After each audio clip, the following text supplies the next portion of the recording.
नमस्कार दोस्तों, मैं रितेश शर्मा आपका एक बार फिर से स्वागत करता हूं आपके अपने channel Rudravatar presented to you by Chanakya News and Fiction Media पर। दोस्तों, आज जैसे मेरा आपके साथ पहले से कमिटमेंट था कि मैं आपके लिए हेल्थ एंड वेलनेस सेक्शन में एक वीडियो लेकर आऊँगा, एक ब्लॉग लेकर आऊँगा। मेरे कुछ छोटे भाई, मेरे कुछ दोस्त जैसे अनुभव और अन्य काफ़ी सारे मित्र मुझे काफ़ी दिनों से कह रहे थे कि कुछ हेल्थ में आप ब्लॉग बनाइए, कुछ हमें गाइड कीजिए, मार्गदर्शन कीजिए। तो आज इस क्रम में मैं आपके सामने लेकर आ रहा हूँ अनुलोम विलोम। अनुलोम विलोम प्राणायाम, जो प्राणायाम का सरताज होने के साथ साथ बेहद आसान भी है, बेहद प्रभावी भी है और सबसे ज़्यादा फ़ायदेमंद है। दोस्तों, मैं आज आपको ये सिखाऊंगा। अच्छा, एक चीज़ और बता दूं, इसको अनुलोम विलोम प्राणायाम को नाड़ी शोधन प्राणायाम भी कहते हैं अगर इसमें कुंभक लगा लिया जाए। लेकिन मैं क्योंकि ये मान के चलता हूँ कि हम लोग we are not completely fit. हम लोग लगते हैं कि फ़िट हैं, आजकल के सिनेरियो में हम लोग उतने फिट हैं नहीं जितने कि हम लोग समझते हैं। तो मैं यही कहूँगा कि कुंभक थोड़ा सा मुश्किल होता है। अगर आपकी बॉडी में कोई इलनेस है, कोई दिक्कत है, जैसे अगर हार्ट की प्रॉब्लम है या ब्लड प्रेशर की प्रॉब्लम है या कोई और प्रॉब्लम है, तो कुंभक ना लगाया जाए। तो इसलिए मैं कहूँगा इसे आप नाड़ी शोधन को साइड में रखें। अब इसे हम अनुलोम विलोम कहें और अनुलोम विलोम के हिसाब से करें, पूर्णतः फ़ायदा उठाएं। और इसको मैं आज आपके सामने लेकर आ रहा हूँ। तो दोस्तों, अब हम शुरू करते हैं अनुलोम विलोम प्राणायाम। जैसे कि मैंने अभी आपसे डिस्कस किया था कि अनुलोम विलोम प्राणायाम मेरे शब्दों में अगर कहा जाए या अगर मैं इसको डिस्क्राइब करूं, तो एक तरीके से मैं सभी एक्सरसाइजेस का इसको बादशाह कहूँगा, सरताज कहूँगा। कारण यह है कि जो इसके बेनिफिट्स हैं, जो इसकी ईज़ है, जो वे ऑफ डूइंग इट, तो जो ईजीनेस है इसकी, जो इसकी और जो इसके बेनिफिट्स हैं, वो अतुलनीय है। इनकी टक्कर मैं समझता हूँ कोई और एक्सरसाइज, क्योंकि मैं मार्शल आर्ट की एक्सरसाइज भी खूब करता हूँ, मैं जॉगिंग, मॉर्निंग वॉक भी करता हूँ। तो उन सब में अगर मैं देखूँ तो मुझे लगता है सबसे बढ़िया अगर कोई एक्सरसाइज है तो वो है अनुलोम विलोम प्राणायाम, जो आपके बाहरी शरीर को जितना फ़ायदा करता है उससे कई गुना ज़्यादा आपके आंतरिक, आपके शरीर के अंदरूनी अंगों को जैसे किडनी, लीवर वगैरह को फ़ायदा करता है। तो आज हम शुरू करते हैं अनुलोम विलोम प्राणायाम। मैं अनुलोम विलोम प्राणायाम करने से पहले आपको 2-3 चीज़ें हैं जिसको आपको स्पेशली ध्यान रखना है, वो मैं आपको बताना चाहूँगा। एक तो कभी भी आप कोई भी एक्सरसाइज करें, खासकर अगर आप प्राणायाम कर रहे हैं या इवन कोई भी एक्सरसाइज करें, तो मॉर्निंग में आपको अपने दैनिक कार्य जो होते हैं, अपने कर्मों से आप फारिग हो जाएं, दैनिक कार्यों से फारिग हो जाएं, फ्रेश हो लें, अच्छी तरह से फ्रेश हों। फ्रेश होने के बाद ही आपको एक्सरसाइज करनी चाहिए। And for pranayam, it is very, very important. So before starting pranayam, you should get free from all the daily basic things. Fresh हो लें आप, उसके बाद आप आएँ, फ्रेश होके आप उसके बाद पहले अच्छा ये रहेगा कि आप थोड़ा सा 10-20 मिनट के लिए आप मॉर्निंग वॉक सा कर लें, टहल लें। आजकल जैसे कोरोना की वजह से आप बाहर नहीं जा सकते, आप छत पे टहल लें, अपने घर में थोड़ा सा देर टहल लें। उसके बाद आप थोड़ा सा डीप ब्रीदिंग करें और उसके बाद अगर आप कपालभाति जानते हैं तो आप कपालभाति थोड़ी देर कर सकते हैं और थोड़ा सा 1-2 मिनट का गैप देके फिर आप अनुलोम विलोम कर सकते हैं। तो ये अनुलोम विलोम करने का सही तरीका है। तो अब हम शुरू करेंगे अनुलोम विलोम प्राणायाम। दोस्तों, इसमें क्या करना है, आपको या तो आप पद्मासन में बैठें या आप सुखासन में बैठें। मैं सुखासन में बैठा हूँ क्योंकि मैं मान के चलता हूँ कि जब मैं आपसे अनुलोम विलोम की बात कर रहा हूँ तो, और एक एज ग्रुप की बात कर रहा हूँ, मैं किसी प्रोफेशनल योग गुरु से बात नहीं कर रहा हूँ या प्रोफेशनल से बात नहीं कर रहा हूँ, मेरे जैसे जो प्रोफेशनल्स और फील्ड्स के हैं उनके लिए बात कर रहा हूँ। तो हमें जो है, हमारे लिए अच्छा रहता है कि हम सुखासन में बैठें। 2 आसन में है, पद्मासन और सुखासन।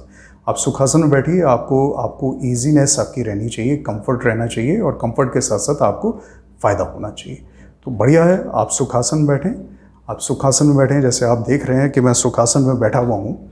और सुखासन में बैठ के आप सबसे पहले अपने दोनों हाथों को अपने पैरों पे इस तरीके से रख लें। सुबह का टाइम है, थोड़ा सा अभी मैं मॉर्निंग वॉक करके आया हूँ तो थोड़ा सा पसीने वगैरह में भीग रहा हूँ और थोड़ी सी गर्मी भी लग रही है, लेकिन अच्छा है। तो अब जैसे आप देखिए, मैंने अपने हाथ, आपको ठीक दिखाई दे रहा होगा, अब ये जैसे मैंने अपने दोनों हाथ अपने पैरों पे इस तरीके से रख लिए हैं। अब आप दोनों हाथों को ज्ञान मुद्रा में रख लें। ज्ञान मुद्रा यानी कि आपकी जो फर्स्ट फिंगर है, उसकी टिप आपके अंगूठे से टच होगी। बाकी जो 3 फिंगर, रिमेनिंग 3 फिंगर हैं, वो आपकी स्प्रेड रहेंगी, सीधी रहेंगी।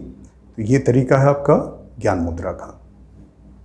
तो आप शुरुआत में आप पहले ज्ञान मुद्रा में बैठेंगे, उसके बाद आप लेफ्ट हैंड को आप ज्ञान मुद्रा में ही रहने दें। उसके बाद आप अपना राइट हैंड को लें और राइट हैंड के आप या तो वायु मुद्रा और या फिर विष्णु मुद्रा, ये आप इस तरीके से करें, या तो ये वायु मुद्रा से करें या विष्णु मुद्रा से करें, अच्छा रहेगा मेरे ख्याल से। देखिए, विष्णु मुद्रा से अच्छा कहा जाता है, परफेक्ट जो कहा जाता है विष्णु मुद्रा से कहा जाता है, लेकिन थोड़ा सा उसमें ईज़ उतना नहीं होता, उतना कंफर्ट नहीं होता। तो आप जो है वायु मुद्रा में आप इसको शुरू कर सकते हैं। क्या करना है आपको, पहले आपको अपना अंगूठा अपनी राइट नोस्ट्रिल पे रखना है इस तरीके से, और पहले आप बाहर निकाल लेंगे सांस लेफ्ट से। अब आप लेफ्ट से धीरे धीरे सांस अंदर भरेंगे, इनहेल करेंगे। देखिए मैं कैसे कर रहा हूं।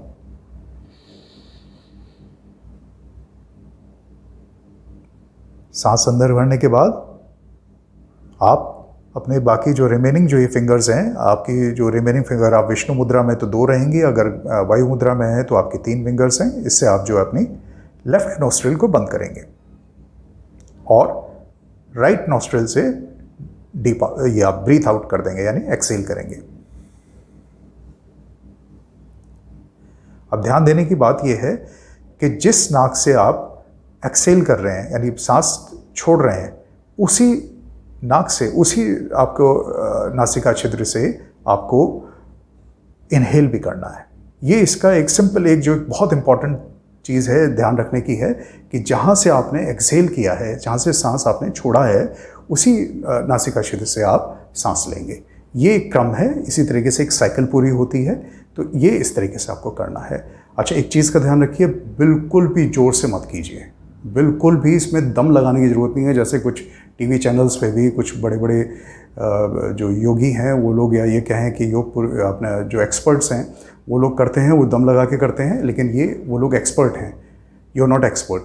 आपकी सेहत उतनी अच्छी नहीं है जितनी कि उनकी है, तो उन लोगों को वैसे करने दीजिए। हम लोगों के लिए अच्छा है कि हम लोग ईजीली करें, आराम से करें, सांस धीरे से अंदर भरें और बगैर किसी एक्स्ट्रा एफर्ट के, और धीरे से छोड़ें। और इस क्रम में जो हमें क्या करना है, हमारा माइंड एंड जो आपका हमारा जो मन है और आपका जो मस्तिष्क है, दोनों को आपको बिल्कुल फ़िलहाल शांत रखना है।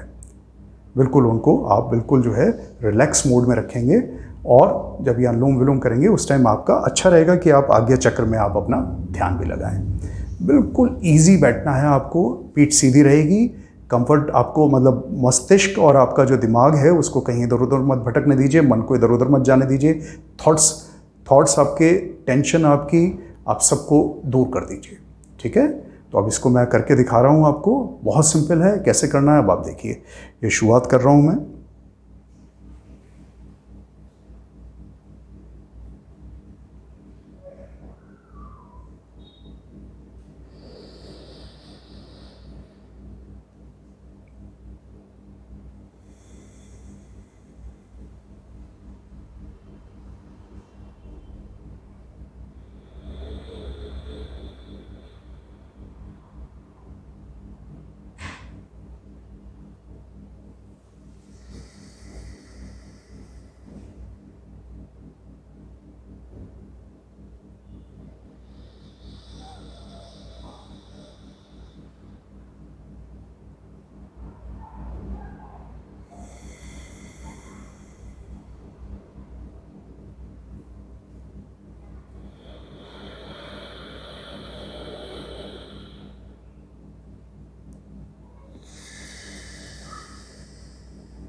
दोस्तों, ये है अनुलोम विलोम प्राणायाम।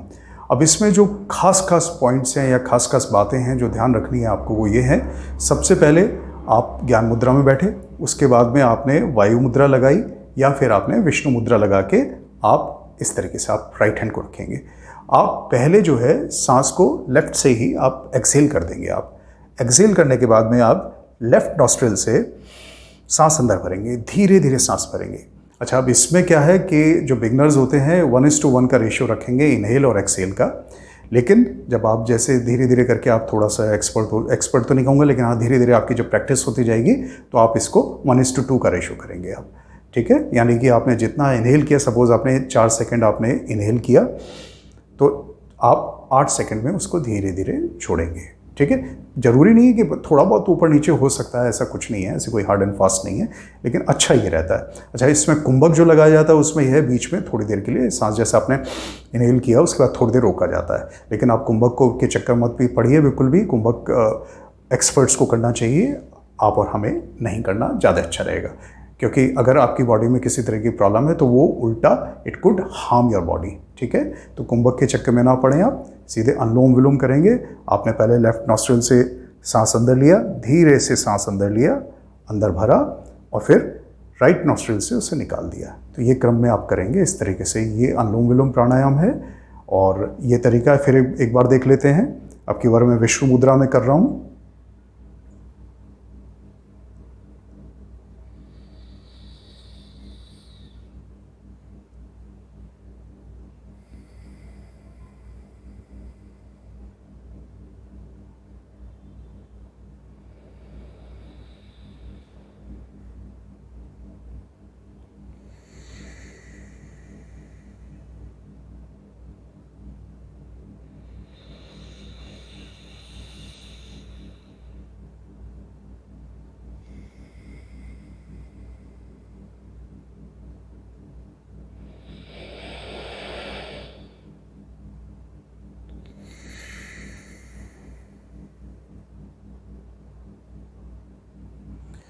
दोस्तों ये है अनुलोम विलोम प्राणायाम। स्टार्टिंग में आप इसको 1 मिनट से शुरू करें और फिर धीरे धीरे ग्रेजुअली आप इसको बढ़ा सकते हैं। ड्यूरेशन इसकी 1 मिनट से लेके आप 2 मिनट, फिर 3, 4। कायदा कहता है कि 15 मिनट तक करना चाहिए, लेकिन 15 मिनट तक काफ़ी एग्जॉस्टिव हो जाता है, आप थोड़ा थक जाएंगे। अच्छा रहेगा 5 से 10 मिनट का ड्यूरेशन रखें, एज़ पर योर आपकी कंफर्ट के हिसाब से, आपकी सेहत के हिसाब से, आपको आपकी ईज़ के हिसाब से अच्छा रहेगा। आप 5 से 7-8 मिनट रखें, बहुत अच्छा है, बहुत अच्छा, सफिशिएंट है, इट्स मोर देन सफिशिएंट। ठीक है, रेगुलर रखिए।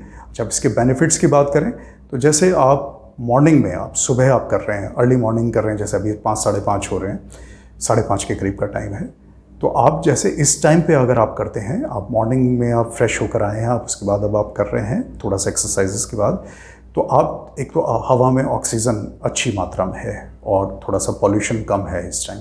तो आप जब इसको इनहेल और एक्सहेल कर रहे हैं, आप जब हवा आपके फेफड़े में जा रही है आपकी, तो उसमें जो है आपके फेफड़ों को ऑक्सीजन प्रॉपर तरीके से मिल रही है, अच्छी ऑक्सीजन मिल रही है, तो आपका जो है फेफड़ों की हेल्थ के लिए भी अच्छा है। और फेफड़े जब ऑक्सीजन अच्छी मात्रा में, प्रचुर मात्रा में ले रहे हैं, तो आपका ब्लड को फ़ायदा हो रहा है, आपका ब्लड का प्योरिफिकेशन प्रॉपर हो रहा है, आपका ब्लड का सर्कुलेशन अच्छी तरह से हो रहा है, आपके हार्ट को, आपकी किडनी को, आपके लीवर को, आपके सारे अंगों को ऑक्सीजन प्रॉपर मिल रही है ब्लड के द्वारा। प्योर ब्लड के साथ ऑक्सीजन मिल रही है और ऑक्सीजन के साथ उन अंगों का, आंतरिक अंगों का भी एक तरीके से प्योरिफिकेशन हो रहा है। तो इस तरीके से आपका, क्योंकि स्लोली एंड ग्रेजुअली आपका जो ये प्योरिफिकेशन हो रहा है पूरे शरीर के अंगों का, तो उसका आपको बेनिफिट मिलेगा। बेनिफिट कैसे है आपका? आपकी किडनी को सबसे ज़्यादा फ़ायदा होता है, आपके हार्ट को, दिल को बहुत ज़्यादा फ़ायदा करता है, इवन ब्लड प्रेशर को भी आपको काफ़ी हद तक क्योर करता है। लेकिन एक दिन में नहीं, 5-6 महीने मिनिमम लगते हैं एक थोड़ा सा असर दिखने में, धीरे धीरे असर आता है। लेकिन आप मान के चलिए कि 5 महीने से पहले आपको कोई बहुत ज़्यादा इंप्रूवमेंट नहीं दिखाई देगा। हाँ, 4-5 महीने आप लगातार करते जा रहे हैं तो आपको इंप्रूवमेंट आना शुरू हो जाएगा। तो आपके ब्लड प्रेशर को फ़ायदा करता है, इवन डायबिटीज़ को भी काफ़ी हद तक क्योर करने में हेल्प करता है। ब्लड प्रेशर को फ़ायदा करता है, आपके हार्ट को फ़ायदा करता है, आपकी किडनी को फ़ायदा, गुर्दों को फ़ायदा करता है, आपके दिमाग को फ़ायदा करता है, माइग्रेन में बहुत फ़ायदेमंद है।